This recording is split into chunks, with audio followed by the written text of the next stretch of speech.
எல்லாருமே ஆர்டிஃபிஷியல் ஃப்ளவர்னு சொல்லிட்டு பூவாக வச்சுட்டு இருக்காங்களே, இதை எப்படி தான் செய்கிறாங்க அப்படின்னு சொல்லிட்டு நம்மளும் எதுலங்க பார்த்தோம், யூடியூப்ல தாங்க பார்த்தோம். சரி, வீட்டில் இருந்த பழைய பேக்கெட் பேப்பர், அதாவது பால் பேக்கெட் பேப்பர் எல்லாம் அப்படியே கலெக்ட் பண்ணி தேடி கண்டுபிடிச்சு பொறுக்கி எடுத்து சுடுதண்ணியில் போட்டு கொஞ்சம் டிடர்ஜென்ட் பவுடர், அதாவது துணிக்கு போடுற சோப்பு தூள் தாங்க, சோப்பு பவுடர் போட்டு நல்லா ஊற வச்சாச்சுங்க. ஊற வச்சு நல்லா அந்த சூடு போகிற வரைக்கும் விட்டாச்சு. நல்லா ஃபுல்லாக கிளறி விட்டாச்சுங்க. ஏன்னா அப்போ தான் எல்லா பேக்கெட்டுக்குமே அந்த ஹீட் போய் பட்டு அந்த மேலே இருக்க அந்த இழுத்துலாம் போகும் அப்படின்னு சொல்லிட்டு நல்லா ஊற வச்சு எடுத்தாச்சுங்க. கடைசியாக அந்த பால் பேக்கெட் கவர் ஒன்று எடுத்து அப்படியே தேய்ச்சா, அதுவும் நான் என்ன பண்ணேன்னு பாருங்க, சும்மா தேய்ச்சாலே போயிருக்கும் போல. நான் பண்ண வேலை, அடி பிடிச்ச பாத்திரத்தெல்லாம் தேய்ப்போம்ல, அந்த இரும்பு கம்பி அது மாதிரி இருக்கிறத வச்சு தேய்ச்சா பால் பேக்கெட் கவரே பிச்சுக்கிட்டு போயிருச்சு. ச்சே, இது என்னடா நமக்கு வந்த சோதனை அப்படின்னு சொல்லிட்டு அந்த பேப்பரை தூக்கி போட்டு அடுத்து என்ன பண்ணனா, நார்மலா நம்ம வீட்டில் தேய்க்கிற ஸ்பாஞ்ச் வச்சே தேய்ச்சா ஈஸியா போகுது, இது தெரியாம போச்சே கைப்புள்ள அப்படின்னு சொல்லிட்டு என்ன பண்ணேன், ஒரு வழியா இருக்கிற பால் பேக்கெட் பேப்பர் எல்லாத்தையுமே இது மாதிரி கழுவி எடுத்துக்கிட்டேங்க. ஆனாலும் கொஞ்சம் கை வலிச்சிச்சு தான், எப்படிதான் செய்யறாங்கன்னு பார்ப்போமே அப்படின்னு செய்யலாம் அப்படின்னு சொல்லி ட்ரை பண்ணி ஒரு வழியா எல்லா கவர்ல இருக்கிற இந்த லெட்டர்ஸ் எழுத்து எல்லாத்தையுமே கலர் எல்லாத்தையுமே எடுத்தாச்சு. எடுத்ததுக்கு அப்புறம் பார்த்தா நல்லா வெள்ளை வெள்ளேர்னு இருந்துச்சுங்க. ரொம்பவே சூப்பரா இருந்துச்சு, பார்க்கவும் அழகா இருந்துச்சு. இதை வச்சுதான் ஆர்டிஃபிஷியல் ஃப்ளவர் செய்யறாங்களா அப்படிங்கிற மாதிரி இருந்துச்சுங்க. ஒரு வழியா ஃபுல்லாவே ஒரு பக்கம் தேய்ச்சி எடுத்தாச்சு. இதே மாதிரி எல்லா கவருமே தேய்ச்சி எடுத்துக்கலாம். பார்த்தீங்களா எந்த அளவுக்கு போயிருக்குன்னு சொல்லிட்டு. ஆனால் நான் ரொம்ப வேகமாக தேய்ச்சேன், ஆனால் லைட்டாக தேய்ச்சாலே போகுதுங்க. நீங்கள் ட்ரை பண்ணி பாருங்கள், எப்படி இருந்துச்சுன்னு சொல்லுங்கள். நல்லாவே ஃபுல்லாக ரொம்ப அழுத்திலாம் தேய்க்க வேணாம். நல்லா ஊறி இருந்துச்சு அப்படின்னா லைட்டாக நீங்கள் தேய்ச்சாலே போயிடும். நல்லா தேய்ச்சதுக்கப்புறம் 2 சைடுமே நல்லா தேய்ச்சிக்கோங்க. தேய்ச்சிட்டு நல்லா கழுவி எடுத்துக்கோங்க. அதே மாதிரி உங்களுக்கு கம்ஃபர்டபுளாக வச்சுக்கோங்க. நான் சிங்க்குள்ளே வச்சு தேய்ச்சதுனால, குனிஞ்சு தேய்ச்சதுனால என்னால் தேய்க்கவே முடியல, கடுப்பாக வந்துச்சு. இதெல்லாம் ஒரு பொலப்பாடா அப்படிங்கிற மாதிரிலாம் இருந்துச்சு. நீங்கள் உங்களுக்கு ஃப்ரீயாக இருக்கிறப்ப, கம்ஃபர்டபுளாக இருக்கிறப்ப நல்லா தேய்ச்சி எடுத்துக்கோங்க. ரொம்பவே சூப்பராக இருக்கும். பார்த்தீங்களா எந்த அளவுக்கு வெளியேறுன்னு வந்துருச்சு. என்ன இவ்வளோ இருக்குன்னு கேட்குறீங்களா? அதெல்லாம் அப்புறம் செஞ்சுக்கலாங்க. இதை நல்லா கழுவி எடுத்துக்கலாம். ஆனால் அந்த கார்னர்லலாம் எனக்கு இருந்துச்சு, இருந்தாலும் பரவாயில்ல அப்படின்னு சொல்லிட்டு ஃபுல்லாகவே அந்த கலர் எல்லாத்தையுமே எடுத்துட்டேன். இது சின்ன பால் பேக்கெட்டு, 1/4 லிட்டர் பால் பேக்கெட்டு, 1/2 லிட்டர் பால் பேக்கெட் நீங்கள் போடும் ரொம்பவே நல்லாயிருக்கும். அடுத்து எல்லா கவரையுமே இது மாதிரி தேய்ச்சி எடுத்துக்கலாம். ஃபுல்லாகவே இப்போ தேய்ச்சி எடுத்தாச்சுங்க. எப்படி இருக்குன்னு பாருங்கள். இங்கே பாருங்கள், அப்படி தான் இருக்குது. சரி, இப்போ எப்படி கட் பண்ணுவோம் அப்படிங்கிறத பார்ப்போம். இந்த பால் பேக்கெட் கவரை எவ்வளோ மடிக்க முடியுமோ அந்த அளவுக்கு மடிங்க. நான் ஒரு ஷேப் கட் பண்ணி வச்சுருக்கிறேன். லென்த்து பிரெத்தெல்லாம் மெஷர் பண்ணல. பால் பேக்கெட் கவரை எவ்வளோ மடிக்க முடியுமோ அவ்வளோ மடித்து 4 கார்னரும் ஷார்ப்னஸ் இல்லாமல் அப்படியே நீட்ட வாக்கில் அப்படியே கட் பண்ணி வச்சுக்கிட்டேன். உங்களுக்கு பார்த்தாவே தெரியும் அந்த ஷேப்பு. இப்போ என்ன பண்ணணும் அப்படின்னா, இந்த பால் பாக்கெட் கவர் இருக்குங்க இல்லையா, அந்த பால் பாக்கெட் கவரை அப்படியே மடித்து எடுத்துக்கோங்க. எவ்வளோக்கு எவ்வளோ மடிக்கணுமோ அந்த அளவுக்கு மடிச்சுக்கோங்க. 2, 4 கிட்டத்தட்ட 8 இல்லைன்னா 7 மடிப்பாக மடிக்கலாம். அடுத்து அடுத்த ஃபோல்டர் பண்ணிக்கோங்க. இப்போ 4 ஃபோல்டராக மடிச்சாச்சு. இதை இன்னொரு ஃபோல்ட் பண்ணிக்கோங்க. நல்லா தெளிவாக பார்த்துக்கோங்க. இவ்வளோதாங்க மேட்ரு. இதை மட்டும் நீங்கள் கரெக்டாக செஞ்சிட்டிங்கன்னா நீங்களே வீட்டில் செஞ்சுக்கலாம். நீங்கள் கொஞ்சம் ஒர்க் பண்ணீங்க, அந்த ஃப்ளவர் நம்ம எங்கே போனாலும் வச்சுட்டு போகலாம். நம்ம இன்னொருத்தவங்கள்ட்ட வாங்கணும்னு அவசியம் இல்லை. அதை அப்படியே நம்ம வச்சுக்கலாம். அடுத்து அடுத்த ஃபோல்ட் பண்ணிக்கோங்க. பார்த்தீங்களா எந்த அளவுக்கு ஃபோல்ட் பண்ணியிருக்கேன்னு. இதை இன்னொரு ஃபோல்டு பண்ணிக்கோங்க. பார்த்தீங்களா எந்த அளவுக்கு ஃபோல்ட் ஆயிருக்கு. இதுதான் கடைசி ஃபோல்டு. இது வரைக்கும் போதும். அவ்வளவுதாங்க. இப்போ ரெடி ஆயிடுச்சு. நம்ம கட் பண்ண வேண்டிய அந்த மெஷர்மெண்ட் கட் பண்ணி வச்சிருந்தோம்ல, அந்த அட்டையை எடுத்துக்கோங்க. இந்த அட்டையை அப்படியே சென்டரில் வச்சுக்கோங்க. சென்டரில் வச்சுட்டு அப்படியே சிசர் வச்சு இந்த ஷேப்புக்கு அப்படியே அந்த கவரையும் கட் பண்ணிக்கோங்க. இதில் சேஞ்ச் பண்ணாதீங்க. அப்படியே கையில் நல்லா இறுக்கி பிடிச்சிக்கோங்க. சிசர் நல்லா கட் பண்ணுற சிசராக வச்சுக்கோங்க. இல்லைன்னா கோணல் மணலாக கட் ஆகிடும். பார்த்தீங்களா எந்த அளவுக்கு இருக்குன்னு சொல்லிட்டு. பெரிய சிசராக இருந்தாலும் ஓகே தான். நான் பெரிய சிசர் தான் வச்சேன். சின்ன சிசர் புது சிசராக இருந்துச்சுன்னா நல்லா கட் பண்ணும். ஓகேங்களா. இதே ஷேப்புக்கு இந்த பால் பேக்கெட் கவர், நம்ம க்ளீன் பண்ணி வச்சுருக்க எல்லா பால் பேக்கெட் கவரையுமே இதே மாதிரியே நீங்கள் கட் பண்ணி வச்சுக்கோங்க. இதில் பார்த்தீங்கன்னா கிட்டத்தட்ட ஒரு 8, 16க்கு மேலே வரும்.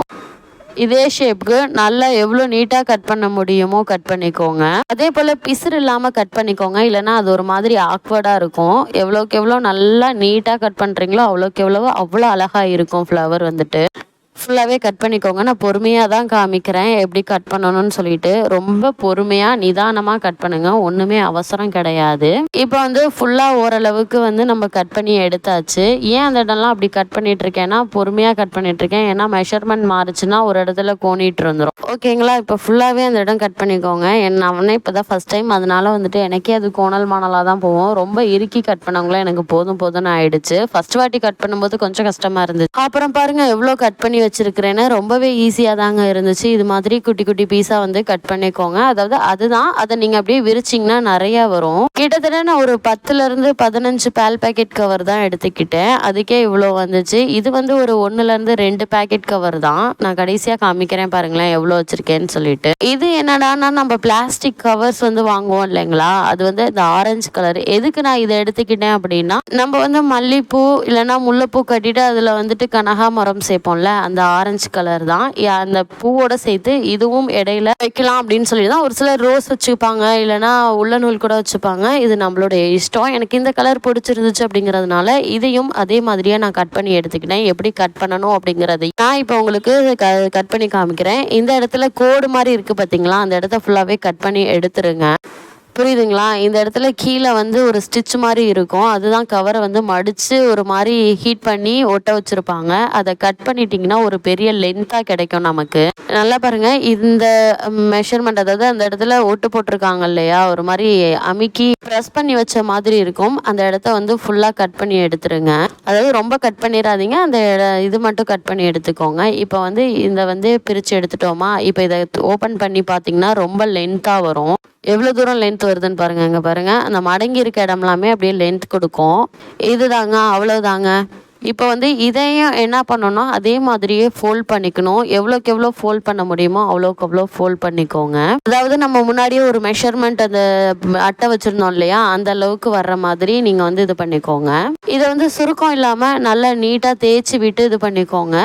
ஏன்னா சுருக்கம் இருந்துச்சுன்னா ஒவ்வொரு இடத்துல கொஞ்சம் கூட கம்மியாக அது மாதிரி வந்துடும். அதனால ஃபஸ்ட்டு அந்த கீழ் இதை கட் பண்ணிவிட்டு நல்லா சுருக்கம் இல்லாமல் வச்சு தேய்ச்சிட்டு இதை அடுத்து ஃபோல்ட் பண்ணி அதுக்கப்புறம் இன்னொரு ஃபோல்ட் பண்ணுங்கள். இதை இந்த நேர் பக்கமே 4 ஃபோல்டு பண்ணிக்கோங்க. இங்கே பாருங்கள் கடைசியாக எப்படி பண்ணியிருக்கோம் அப்படின்னு சொல்லிட்டு இது மாதிரி 4 ஃபோல்ட் பண்ணிவிட்டு மேலே எக்ஸ்ட்ரா இருக்க பீஸ் வந்து கட் பண்ணி எடுத்துருங்க. அப்படியே நீங்கள் கட் பண்ணாலும் ஓகே தான். உங்களுக்கு டிஸ்டர்பன்ஸாக இருந்துச்சு அப்படின்னா அந்த மேலே இருக்கிற பீஸையும் கட் பண்ணி எடுத்துருங்க. நான் உங்களுக்கு அதை கட் பண்ணி காமிக்கிறேன். இப்படி மடக்கிக்கோங்க. இதை வந்து எப்படி மடக்கலாம்னா இன்னும் 6 நம்ம மடக்கலாம். ஏற்கனவே நம்ம வந்து 2 மடக்கி அதுக்குள்ளே 2 ஷீட்டை வந்து 4 மடக்கி இருக்கோம். 4 மடக்கி இப்போ வந்து இதை வந்து 4 மடக்க போகிறோம். இங்கே பாருங்கள் எப்படி மடக்கணும்னு சொல்லிட்டு இதையே அப்படியே டபுள் ஃபோல்ட் அப்புறம் இன்னொரு டபுள் ஃபோல்ட் பண்ணிக்கோங்க. இங்கே பாருங்கள் கடைசியாக இந்த மாதிரி ஃபோல்ட் பண்ணிக்கோங்க. பார்த்தீங்களா, கடைசியாக அந்த ஷேப்க்கு வந்து வந்துருச்சு, அதே சைஸ்க்கு வந்துடும். இப்போ இது வந்து என்ன பண்ணணும் அப்படின்னா, நம்ம ஏற்கனவே கட் பண்ணி வச்சுருக்கோம் இல்லையா அந்த ஷீட்டு, அதாவது அந்த அட்டையில் கட் பண்ணி வச்சுருக்கோம்ல, அதை வந்து நம்ம இது பண்ணிக்கோங்க. இப்போ வந்து நான் எக்ஸ்ட்ரா பீஸை வந்து கட் பண்ணி எடுத்துட்டேன். கட் பண்ணி எடுத்துட்டு நம்ம எக்ஸ்ட்ரா அந்த மெஷர்மெண்ட் அட்டை கட் பண்ணி வச்சுருந்ததை இதில் வச்சுட்டு நம்ம அதே ஷேப்க்கு கட் பண்ணி எடுத்துக்கலாம்.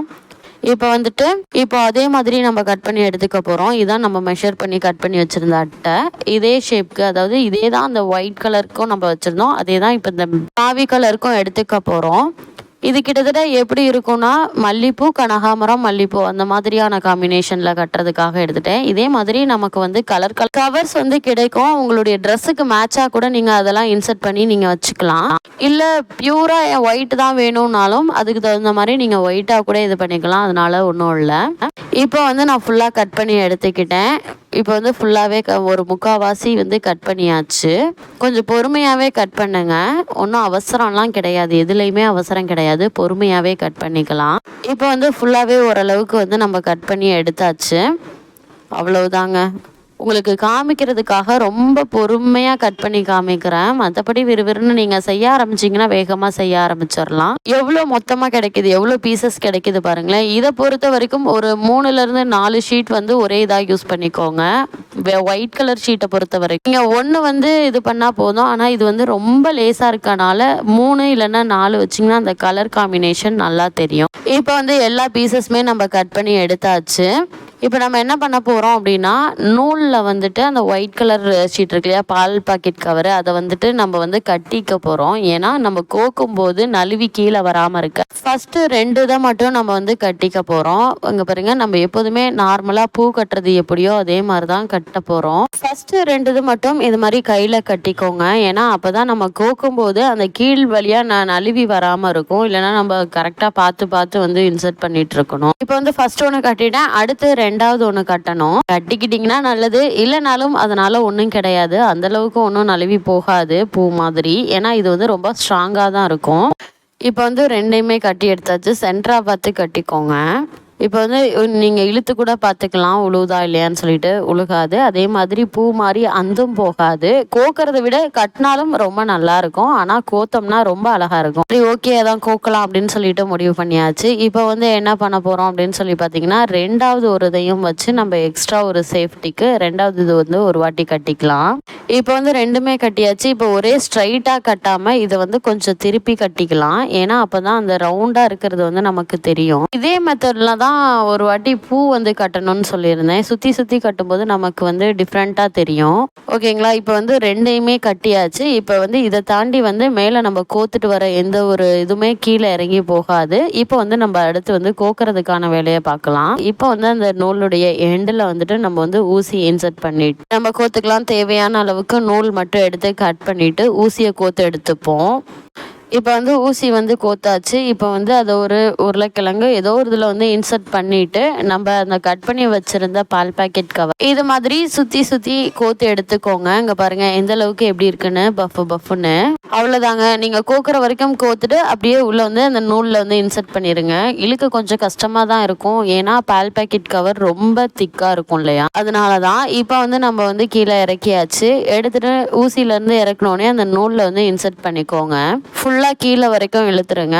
கீழே ஃபுல்லாக இழுத்து இது பண்ணோடனே கீழே வந்து நம்ம ஏற்கனவே ஆல்ரெடி கட்டி வச்சுருந்தோம்ல, அதோட போய் ஸ்டாப் ஆகிக்கும். அதே மாதிரி நமக்கு எந்த ஒரு டிஃப்ரென்ஸுமே தெரியாது. கீழே கட்டி இருக்கிறதோ இல்லை அதை தாண்டி கீழே போகிறது இருக்காது. இப்போ வந்து நல்லா ஃபிக்ஸாக இருக்கும். இங்கே பாருங்கள் எந்த அளவுக்கு பந்து மாதிரி இருக்குன்னு சொல்லிட்டு. ஓகேங்களா? அவ்வளோதாங்க. இப்போ ஃபுல்லாகவே கோத்து எடுத்தாச்சு. இப்போ ஒரு வாசி கோத்து எடுத்தாச்சு. இதே மாதிரி 3 டைம்ஸ் வந்து கோத்துக்கோங்க. கோத்துக்கிட்டிங்கன்னா ஒரு லென்த் கிடைக்கும். அடுத்து என்ன பண்ணணும் அப்படின்னா, இதே மாதிரியே அந்த நம்ம கவர் கட் பண்ணி வச்சுருந்தோம் இல்லையா, கனகாமரம் வந்து இடையில இன்சர்ட் பண்ணுற மாதிரி அந்த கலரில், இதையுமே அதே மாதிரி கட் பண்ணி இதே மாதிரி இன்சர்ட் பண்ணிக்கோங்க. இந்த பேப்பரை பொறுத்த வரைக்கும் நீங்கள் ஒன்று 3 to 4 பேப்பர்ஸ் வந்து சேர்த்து எடுத்துக்கோங்க. அப்போ தான் அந்த கலர் வந்து நல்லாயிருக்கும். ஏன்னா வந்து இந்த பேப்பர் வந்து ரொம்பவே தின்னாக இருக்கும். ரொம்ப மெலிசாக இருக்கும். கலர் வந்து அந்த அளவுக்கு தெரியாது. அதனால தான், மற்றபடி கிடையாது. இதே மாதிரி ஃபுல்லாகவே இதில் ஃபுல்லாக இன்சர்ட் பண்ணி எடுத்துக்கோங்க. இங்கே பாருங்கள், ஒரு 2 to 3 இல்லைனா 4 இது மாதிரி ஃபோல்ட் பண்ணிவிட்டு சுற்றி என்ன பண்ணணும்னா நடுப்பகுதியில் ஊசியில் வச்சு கோக்கணும். 4 பக்கம் இல்லாமல் சுற்றி எல்லா சைடுமே அந்த ஃப்ளீட்ஸ் வந்து வர்ற மாதிரி, லீஃப் வந்து வர்ற மாதிரி பண்ணிக்கோங்க. அதே மாதிரி கொஞ்சம் முன்ன பின்ன தான் இருக்கும், பரவாயில்ல, அதனால ஒன்றும் கிடையாது. ஆனால் ரொம்ப எல்ட்ட தள்ளி போயிடாமல் பார்த்துக்கோங்க. இப்போ வந்துட்டு ஓரளவுக்கு ஃபுல்லாக வந்து கோத்தாச்சு. உங்களுக்கு டிஃப்ரென்ஸ் தெரியுதா? இப்போ ஃபஸ்ட்டு உங்களுக்கு கோத்தனே உங்களுக்கு காமிக்கிறேன் பாருங்கள். ஏற்கனவே ஒன்று கோத்துருந்தேன், அதோட இதையும் இன்சர்ட் பண்ணியாச்சு. இப்போ மல்லிப்பூ, அடுத்து வந்து கனகாமரம் அப்படி இருக்கிற மாதிரி இருக்கும். ஓகேங்களா? இப்போ வந்து அந்த லென்த்து கொடுத்தோன்னே அடுத்து அதுக்கு மேலே மல்லிப்பூ வந்து வர்ற மாதிரி பால் பாக்கெட் கவர் வந்துட்டு அடுத்து இன்சர்ட் பண்ணிகிட்ருக்கோம். ஃபுல்லாகவே இதே மாதிரியே இன்சர்ட் பண்ணிவிட்டு ஒரு ஸ்டேஜில் நீங்கள் பார்க்கும்போது ரொம்பவே அழகாக இருக்குங்க. ட்ரை பண்ணி பாருங்கள், எப்படி இருந்துச்சு அப்படிங்கிறத சொல்லுங்கள். ஒருவேளை உங்களுக்கு இந்த ப்ராடக்ட் வேணும் அப்படின்னாலும் கமெண்ட் பண்ணுங்கள்.